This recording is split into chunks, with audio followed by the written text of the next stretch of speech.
What's up, everybody? I'm Matt. This is the 10-Minute Bible Hour podcast. And have you ever listened to a comedy routine by Bill Burr? You know the guy, the bald dude, he was on The Mandalorian for a couple episodes. He's played a space scoundrel with the guns that he could wrap around corners and shoot at people, space lasers. I don't know. If this isn't ringing a bell, it's okay. You'd recognize the guy if you saw him. He sounds very Bostonian, and he's got that Boston pugnacious attitude. Come at me, I'll fight you. And I don't even know what accent that was. Just ignore that. Don't judge me for it.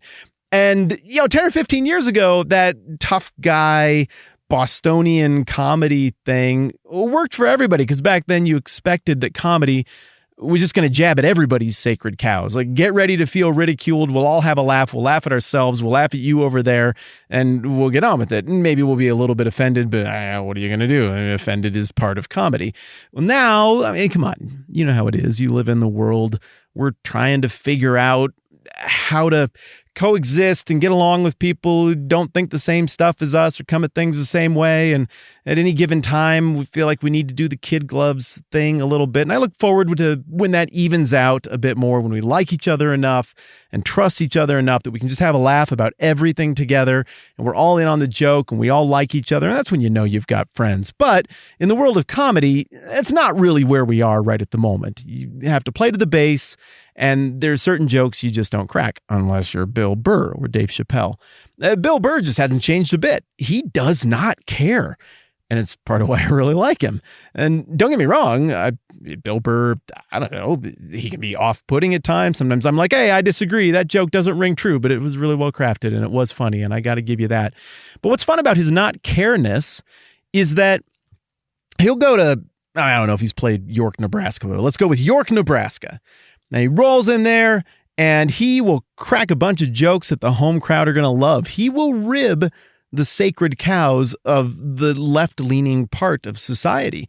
And of course, in red-blooded York, Nebraska, people probably think that's pretty funny. But then Bill Burr will turn around in that same setting and he'll rib the home crowd. He would jab a little bit, God, country, religion, things like that. He cracks those kind of jokes. And, I would like to think the good people of York, Nebraska would have a laugh about that. They seem pretty reasonable to me, but maybe that would be a little tougher to laugh at because you're making fun of us. But Bill Burr goes on the road to San Francisco. He's going to do the same thing. He's going to play to the base and make some jokes at the expense of more of the religious types, the types that lean a little bit right. And then he's going to turn around. He's going to jab the home crowd. He just did it at the Grammys a couple of weeks ago. He knew exactly who was in the room and he jabbed the room.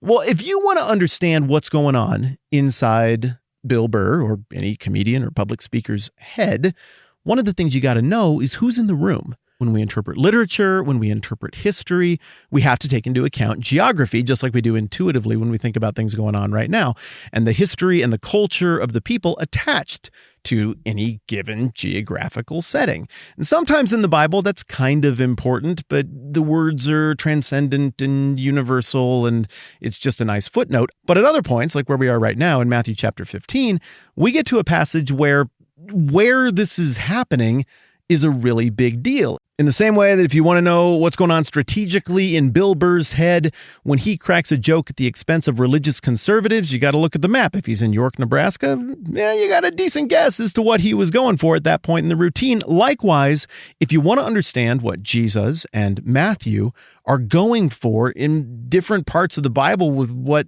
Jesus is doing and Matthew is recording, you got to know where it's going down. And when you do, it really starts to come into focus. So yesterday, I told you that, down the road, we're going to answer this question and wrestle with where Jesus was when all this Matthew 15 stuff is going down. But then I thought about it more. I was like, nope, we're doing it now. We're doing it right now. We're going to get into it right now.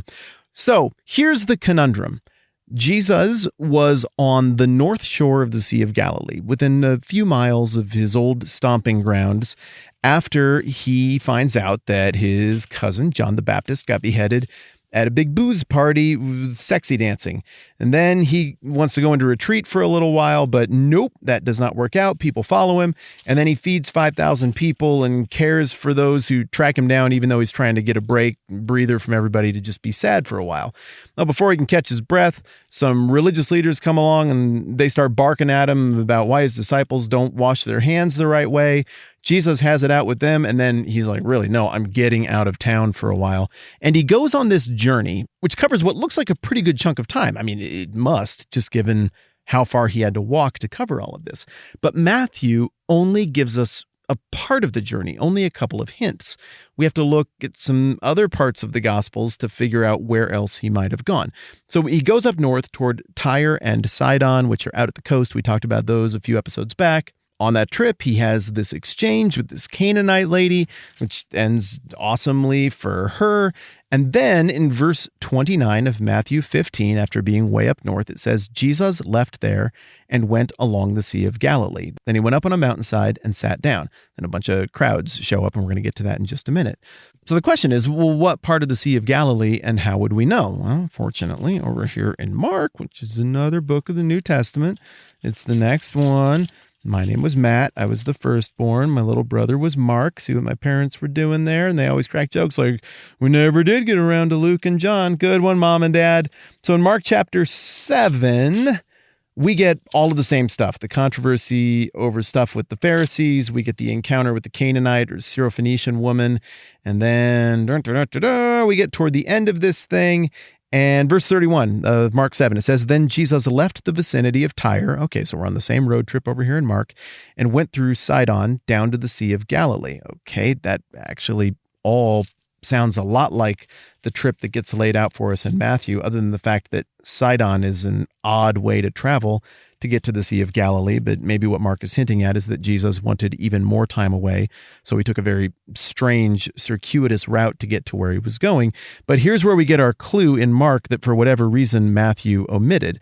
So then Jesus left the vicinity of Tyre and went through Sidon down to the Sea of Galilee and into the region of something called the Decapolis. Okay, so the next question is obvious. What the heck is a Decapolis? Well, you are smart and good at words, and I bet you don't even need me for this, because you can break that down into two parts. You got deca, so 10, and then you got polis, which we usually think of just being something that comes at the end of the name of a town, like Indianapolis, Annapolis, Minneapolis. But polis in the ancient Greek context doesn't just mean a town or a city. It refers to a city-state. This is something that had a degree of independence. So Athens, Sparta, Thebes, all of these places were polises that would occasionally gel together in the Greek world with a league of other polises, and at times they would fight. The famous Peloponnesian War is a battle amongst different leagues of polises. But to the modern historian, to the original ancient audience, to anybody coming before Jesus, that word polis would not have conjured, oh, it was a town. It would have conjured some notion of local self-rule. You've got a local democratic government. It'd probably be more like an aristocracy or an oligarchy. And when we talk about the Decapolis, that is exactly what we're getting. This is a collection of city-states, probably more than 10. The ancient historian Pliny accounts for 18 on the eastern side of the Sea of Galilee. So the western half was all Israel territory. The eastern half, you got into some different stuff. Now, ethnically, there were a bunch of ancient rivals of the Jewish people who hung out over there, but culturally, these people were Hellenized. Hellenized, again, refers to the process of becoming Greekified.